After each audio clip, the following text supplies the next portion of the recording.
UP विधानसभा में नमाज पढ़ने के लिए एक अलग कमरे की मांग की गई है। ये तो होना ही था।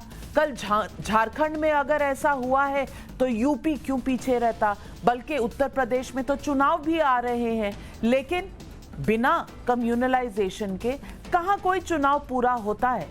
अब पहले झारखंड के बाद जब वहां पर नमाज का एक कमरा अलॉट कर दिया गया तो सीधा यूपी में ये सवाल आ गया और एक विधायक ने स्पीकर से अलग से नमाजी कमरा देने की मांग की है। सुनिए समाजवादी पार्टी के एमएलए इरफान सोलंकी ने क्या कहा आज दिन भर जिस पर इतनी चर्चा होती रही।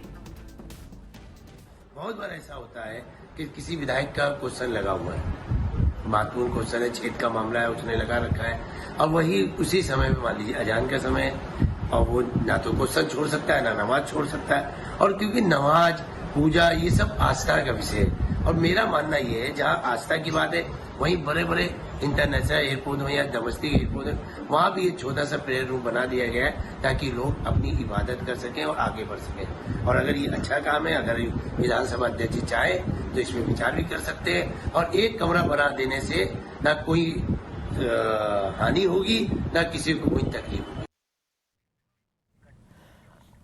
आपने इरफान सोलंकी की बातें सुनी, उनकी डिमांड भी सुनी। अब सवाल पब्लिक का सीधा यही है, संविधान में जब सब समान, असेंबली में नमाजी कमरे की क्यों है डिमांड? असेंबली में नमाजी रूम हो, अरदास भजन का कमरा क्यों नहीं? नमाजी कमरे की मांग क्या यूपी चुनाव से पहले ध्रुवीकरण की राजनीति है? यही सवाल आज पब्लिक पूछ रही है। आज इस शो से पहले मैं कुछ बातें दर्शकों के सामने रखना चाहती हूं।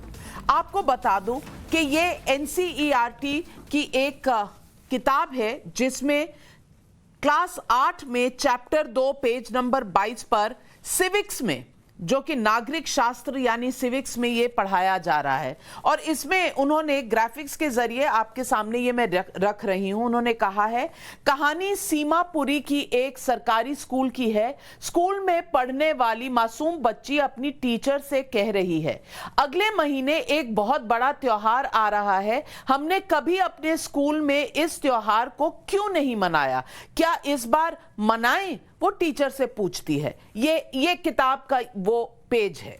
अब टीचर क्या कहती है? टीचर मुस्कुराते हुए कहती है,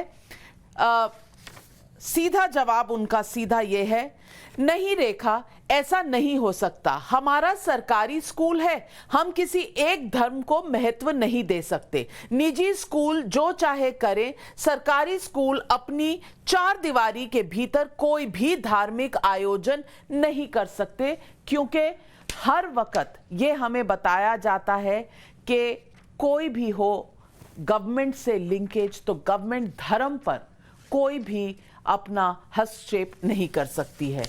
यही कहा गया था सरस्वती वंदना पर। लेकिन अब सुनिए, अब आपको मैं बताती हूं कि पीडीटी आचार्य ये लोकसभा के सेक्रेटरी जनरल रह चुके हैं। इन्होंने क्या कहा? उन्होंने कहा, मैंने ऐसा पहले कभी ना देखा ना सुना, विधानसभा एक सेक्युलर बॉडी है और इनका कहना है कि इस सेक्युलर बॉडी में धर्म से कोई लेना देना नहीं होता, उसमें धार्मिक गतिविधि की बॉडी नहीं होनी चाहिए, यह पीडीटी आचार्य का कहना है। भारत पंथ निरपेक्ष राष्ट्र है, राष्ट्र का कोई धर्म नहीं होता, और पाकिस्तान इस्लामिक स्टेट है, वहां ऐसा हो सकता है, लेकिन भारत में कतई नहीं हो सकता।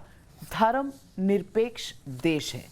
और आज तक अग्नि परीक्षा मांगी गई है हर उस सरकार की कि वो कितना सेक्युलर है, और खास करके मोदी सरकार से तो ये सवाल रोज पूछे जाते हैं।